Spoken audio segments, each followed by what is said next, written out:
संजय तिवारी जी एक जाना माना नाम, और जैसे आप देख ही रहे हैं फोटो में भी कि हैंडसम पर्सनालिटी हैं इंडिया की। एसएलओ इंडिया के सेल्स फोर्स इफेक्टिव हेड हैं और सब लोग इनको भली भांति जानते हैं। हर एक के दिलों में राज करने वाले हैं, बॉलीवुड पर्सनालिटी की तरह लगते हैं, हमेशा शेयरिंग चेहरा, हमेशा अपने आप को एक एनर्जी से भरपूर पाया जाता है। और इनकी एक लीडरशिप स्किल है कि किसी को भी अपनी बात को एक्सप्लेन करना होता है तो बहुत ही अच्छे तरीके से करते हैं, चाहे वो टेक्निकली हो चाहे बिजनेस पॉइंट ऑफ व्यू हो। आज हमारे साथ जुड़े हैं, मैं इनका तहे दिल से यहाँ पे वेलकम करता हूँ। जी हाँ, बोलता हूँ Sanjay Thank you, sir. Now I am going to bring my next question to Sanjay sir, Sanjay Tiwari ji. Sir, I hope आप हैं यहाँ? हाँ जी, मैं हूँ। नमस्कार। नमस्कार sir. I am not able to find sir. कोई टेक्निकल वजह से मैं वीडियो शेयर नहीं कर पा रहा हूँ, मगर मैं आपको सुन पा रहा हूँ और मैं तैयार हूँ। Okay okay, for the time being मैं आपसे सीधा क्वेश्चन पे आता हूँ सर। जी ओके, हम लोग स्ट्रैटेजीज की बात करें कि what kind of a strategy are the international markets. अगर हम लोग इंटरनेशनली बात करें तो इंटरनेशनली मार्केट्स में क्या स्ट्रैटेजीज अपना रहे हैं हम लोग जिससे कि रेवेन्यू बढ़ाया जा सके? बिकॉज सारे रिटेलर्स का अभी सबसे पहला सवाल यही आ रहा है कि रेवेन्यू कैसे बढ़ाया जाए। जी, तो मधुर जी, ऐसा है कि पहले मैं सारे पार्टिसिपेंट्स को नमस्कार कहना चाहता हूं आप लोग के जरिए। और आज इतनी अच्छी टीम हमारे पास में जमा हुई है, जहां पे मदान अंकल हैं, टुकराल साहब हैं, अमरवीर, आकाश, आशुतोष, अर्नब जी, मेहरा जी, और इतने सारे पावरफुल टीम यहाँ बैठी हुई है बात करने के लिए। तो मुझे लगता है कि ये हम सब के लिए गर्व की बात है कि हम इस टीम में आप लोगों से बात कर रहे हैं और कुछ अपने जो अनुभव उसको शेयर कर रहे हैं। और मैं कालरा साहब को, सुभाष जी को धन्यवाद देना चाहता हूं, उन्होंने अपनी इंडस्ट्री के बेनिफिट के लिए इस प्रोग्राम को ऑर्गेनाइज किया।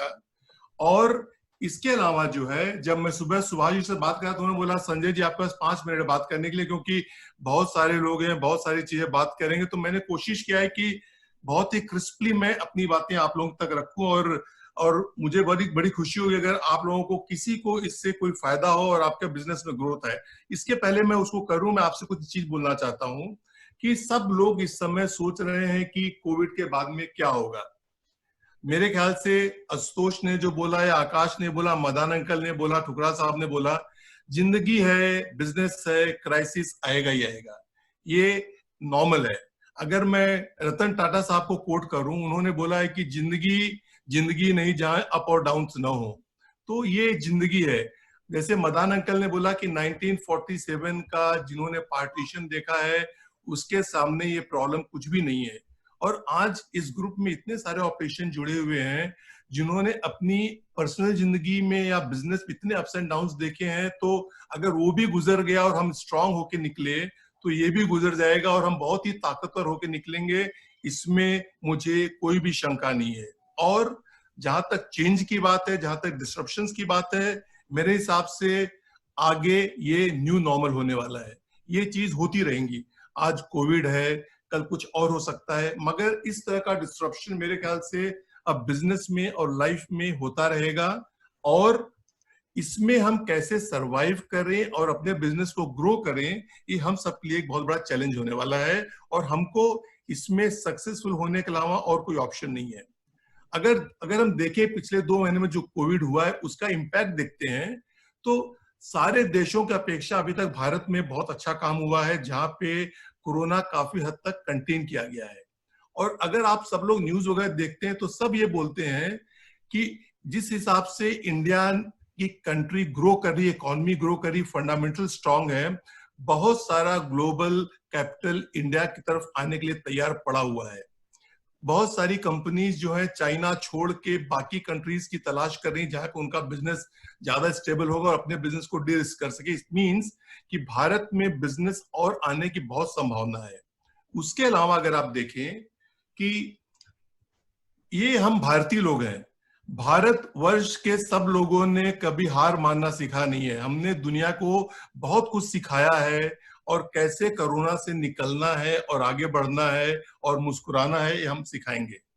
और जहां तक अगर आप देखें इम्पैक्ट जो होने वाला है, लोग कहते हैं कि बहुत सारे लोगों का बिजनेस कम हो गया, लोगों की कमाई कम हो गई, हो सकता है लोगों की परचेजिंग पावर कम हो जाए, उससे बिजनेस में इम्पैक्ट आएगा, हो सकता है, मगर वो मेरे ख्याल से शॉर्ट टर्म होगा। और ये बहुत जरूरी है, जब कस्टमर्स के पास की कमाई कम हो गई तो उसकी वैल्यू फॉर मनी प्रोडक्ट है वो बहुत ज्यादा डिमांड करेगा, क्योंकि वो चाहेगा जहां मैं पैसा खर्चा करूं बहुत संभाल के और सोच के करूं। उसके अलावा जिस हिसाब से हम माल बेचते हैं और मार्केटिंग करते हैं वो डेफिनेटली चेंज होने वाला है, जिसे काफी स्पीकर्स ने बोला। और डिजिटल इकोनॉमी, चाहे वो डिजिटल लर्निंग हो, होम एंटरटेनमेंट हो, ये सब बहुत तेजी से बढ़ेंगे और उसका फायदा हमको कैसे लेना है वो सोचना है। हाइजीन प्रोडक्ट्स हुए, हेल्थ प्रोडक्ट्स हुए, उसकी डिमांड बढ़ेगी। और देखा गया है जब चाइना में मार्केट खोला गया कोविड के बाद में, जिस हिसाब से पेंटअप डिमांड था, जिस हिसाब से कस्टमर्स वापस मार्केट में आए, बहुत तेजी से आए, मुझे पूरी उम्मीद है कि सेम रिएक्शन या उससे बेहतर रिएक्शन इंडिया में देखा जाएगा। और बहुत पॉसिबल है कि कंसोलिडेशन हो सकता है, कुछ बिजनेस जो ज्यादा स्ट्रांग नहीं है या ध्यान नहीं दे रहे हैं उसमें शायद कंसोलिडेशन हो सकता है, ये सब जनरल बात है। और जहां तक आई केयर की बात है, भारत में तो पेनिट्रेशन कुछ है ही नहीं आई केयर का। लोगों का पर कैपिटा स्पेंड जो आई केयर पे है वो ना के बराबर है। अगर हम बाकी कंपनी से कंपेयर करें कंट्री से, तो जिस हिसाब से पोटेंशियल हमारे बिजनेस में आगे आने वाले 10-20 सालों में, वो कोई भी कंट्री उसके सामने खड़ी नहीं हो सकती है। और ये बहुत ही नोबल प्रोफेशन है। वी आर वेरी लकी कि हम इस ट्रेड के पार्ट हैं जहां हमको अपने कस्टमर्स की सेवा करने का मौका मिलता है और उसकी जिंदगी एक बहुत ही अच्छे तरीके से जीने और उसमें कंट्रीब्यूट करने का मौका मिलता है। और जहां तक देखते हैं, आज के दिन में सिर्फ 15 करोड़ लोग हैं इंडिया में जिनको आई केयर में करेक्शन मिला हुआ है, उनका विजन करेक्शन हुआ। अभी भी 55 करोड़ लोग हैं जहां तक हमको पहुंचना बाकी है। ये पोटेंशियल किस और कंट्री में बताइए, कहीं नहीं है। तो मैं पूरी तरह आश्वस्त हूं कि आने वाला टाइम, आने वाला फ्यूचर भारत का है।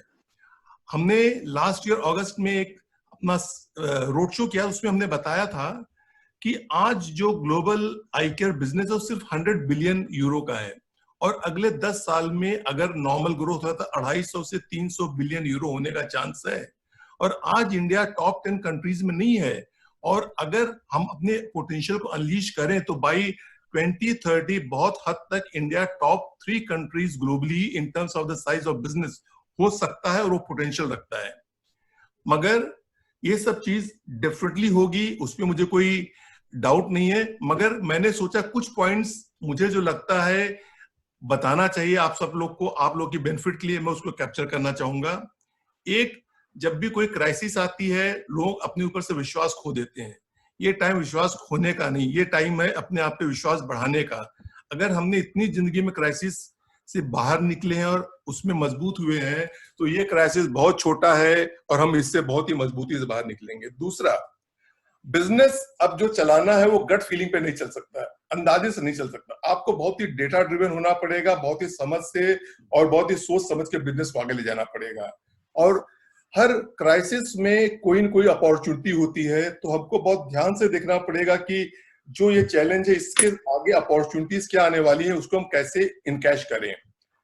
जैसे आकाश ने बोला, कैश फ्लो बहुत इंपॉर्टेंट है। पैसा बिजनेस के बुक्स में नहीं, पैसा गले में होना चाहिए, पैसा घर में होना चाहिए। अगर हम कैश फ्लो मैनेज नहीं कर पाएंगे तो सर्वाइवल बहुत ही मुश्किल है। आपका जो कॉस्ट है बिजनेस का, बहुत ही ध्यान से देखें। जो अच्छे कॉस्ट है, इन्वेस्टमेंट्स, ट्रेनिंग, बाकी पे ध्यान दें। मगर जो कॉस्ट है जो आपके बिजनेस में कंट्रीब्यूट नहीं करता है, उसको आपको बहुत ही रुतलेसी उसको अपने बिजनेस से हटाना पड़ेगा। और उसके अलावा जो है, ये टाइम होता है जब आपके स्टेक होल्डर्स काफी डरे हुए होते हैं कि क्या हो रहा है क्या नहीं हो रहा है। तो ये टाइम है अपने स्टेक होल्डर्स, चाहे आपके एम्प्लॉइज हो, चाहे आपके वेंडर्स हो, आपके कस्टमर्स हो, बहुत ही ओपनली और ऑनेस्टली उनसे बात करना चाहिए। और इस टाइम में अपना बिजनेस का और आपका क्रेडिबिलिटी और ट्रस्ट बिल्टअप होना चाहिए, क्योंकि यही दो चीजें जो बिजनेस को सस्टेन करेगा और ग्रो करेगा। और last but not the least, मैं कहूंगा कि हम लोग को, हमारे अंदर जो दया की भावना है अपने लोगों के लिए, जो लोग हमारे इतने मतलब हमारे इतने सोसाइटी में ऊपर नहीं है, उनका जहां तक हो सके हम ध्यान रखना चाहिए। हो सकता है तकलीफ थोड़े महीने के लिए हो, मगर उन लोगों का ध्यान रखना बहुत जरूरी है। और मुझे इस बात में कोई शंका नहीं है कि आने वाला फ्यूचर भारत का है, और मैं वो सपना देखता हूं जब Indian business, Indian optical business, Indian retailers global scene में अपने आप को डोमिनेट करेंगे। Thank you sir, thank